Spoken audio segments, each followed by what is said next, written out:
नमस्कार, मैं रेखा वाटिका में आपका स्वागत करती हूँ। आज हम बात करेंगे डफनबेकिया के बारे में। डफनबेकिया का एक दूसरा नाम डम्बकेन भी है। डम्बकेन इसे क्यों कहते हैं, इसके पीछे कुछ वजह है।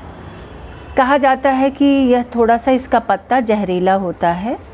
अगर बच्चे वगैरह थोड़ा सा मुंह में डाल लें या पेट हो तो उसकी थोड़ी देर के लिए आवाज़ चली जाती है, बाकी ऐसी कोई दिक्कत नहीं होती इस पौधे से। इसलिए ऐसा ना घबराएं कि इस पौधे को हम घर में लगाएं या ना लगाएं, ऐसी कोई बात नहीं होती है। बात करें हम इसके लंबाई के बारे में तो ये पौधा 6 फुट लंबा हो जाता है। अगर आप थोड़े से बड़े पॉट में लगाएं तो 6 फुट के पौधे हो जाते हैं और इसकी पत्तियां 1.5 फीट की होती हैं। और इसकी पत्तियों में आप देख रहे हैं ये किस तरह से ये इसकी धारीदार पत्तियां होती हैं। पत्तियों से इसकी खूबसूरती होती है और काफ़ी दिनों बाद कभी कभी इसमें फूल भी देखने को आपको मिल जाते हैं।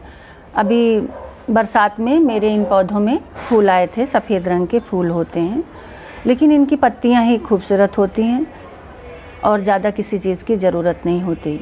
अगर आपके बगीचे में 4-6 डफनबेकिया के पौधे हैं तो बहुत ही खूबसूरत आपका बगीचा हो जाता है, क्योंकि इसकी ग्रीनरी ही 4 चांद लगा देती है। इतना प्यारा पौधा होता है और लो मेंटेनेंस पौधा होता है। ज़्यादा इसमें कुछ आपको खाद या पानी बार बार दिक्कत हो, और इस पर कभी कोई कीड़े वीड़े भी नहीं लगते ही नहीं हैं। और कभी कोई दिक्कत आई तो इसमें आप थोड़ा सरफ का पानी स्प्रे कर दीजिए, आपकी पत्तियाँ चमक जाएंगी। कभी कभी इन पत्तियों को आप जब ये गंदी हो जाएं तो कोई मुलायम सा कपड़ा लेकर के इसको पोंछ दीजिए तो ये बहुत ही खूबसूरत हो जाती हैं, थोड़ा साफ लगती हैं पत्तियाँ, चमकदार होती हैं। इसकी वैरायटी के बारे में अगर बात करें तो डफनबेकिया के 2-3 प्रकार के और प्लांट्स होते हैं जिनकी पत्तियाँ थोड़ी अलग तरह की होती हैं, लेकिन मेरे पास अभी यही एक वैरायटी है। अब इसमें पानी कब डालना है इस चीज़ का आपको ध्यान रखना है। गर्मियों में आप एक बार पानी डाल दें तो 2-3 दिन ये आराम से पड़ा रहता है, आपसे ज़्यादा कुछ नहीं मांगेगा। सर्दियों में आप हफ्ते भी अगर आप पानी ना दें तो कभी ये आपसे पानी की डिमांड नहीं करेगा और ये ना ख़राब होगा, शांति से पड़ा रहता है। बहुत ही प्यारा पौधा है, संतोषी पौधा जिसको कहते हैं, उस तरह का पौधा है।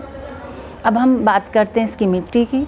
तो मिट्टी नॉर्मल मिट्टी, गार्डन की मिट्टी ले लीजिए और उसमें रेतीली मिट्टी भी 20% रख लीजिए। थोड़ा सा कंपोस्ट खाद वगैरह थोड़ा मिला दीजिए। इस तरह से आप मिट्टी तैयार करके उसमें इस प्लांट को लगाएं तो आपका प्लांट बहुत अच्छे से डेवलप करता है। अब बात करते हैं इसकी सनलाइट कैसी इसको चाहिए।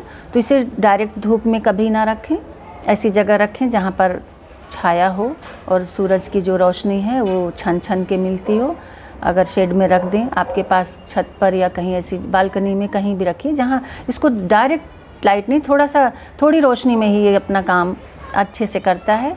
और इस पौधे की खासियत यह है, ये एयर प्यूरीफायर है।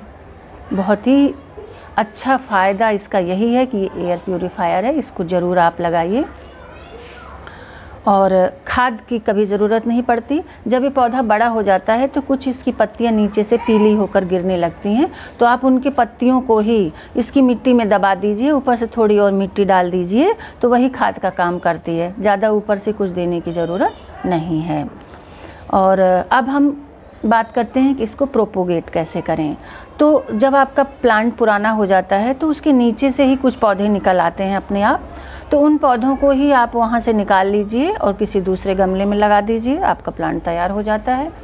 और नहीं तो आप इसके जो ये तना देख रहे हैं, इसके 2-3-4 टुकड़े छोटे छोटे कर लीजिए और इसको आप मिट्टी में लगा दीजिए तो एक नया पौधा तैयार हो जाएगा। तो इस तरह से डफनबेकिया बहुत ही खूबसूरत प्लांट है, बिल्कुल आसानी से तैयार किया जा सकता है, देखने में सुंदर लगता है, एयर प्यूरीफायर का काम करता है। और तो ये बहुत अच्छा है, इसलिए मैं आपसे कहूँगी कि अपने बगीचे में डफनबेकिया का प्लांट ज़रूर लगाएं। और ये वीडियो मैं यहीं ख़त्म करती हूँ। अगर आपको ये पसंद आई हो तो इसे लाइक करें, शेयर करें और सब्सक्राइब करें। Thank you.